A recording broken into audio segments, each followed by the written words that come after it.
Allohu alayhi vasallam hadisda aytibdilarki, kim birodariga duo qilsa, Alloh taolo bir farishtani yuboradida, farishta kelib aytadi ekan: "Ey Robbim, mana bu birodariga duo qilyapti, shunga xuddi shunchalik va undan ham qo'shimchasi bilan bergin" deydi.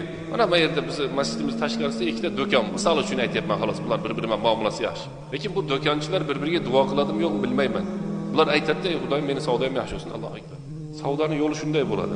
Bozordagilar, tijoratdagilar, billa ish qilayotganlar, taksi qilayotganlar va yana kim qaysi kasb hunar, ziroatmi, tijoratmi, dehqonchilikmi qanday bo'lsa ham, o'ng tarafingizda, chap tarafingizda birov turibdimi?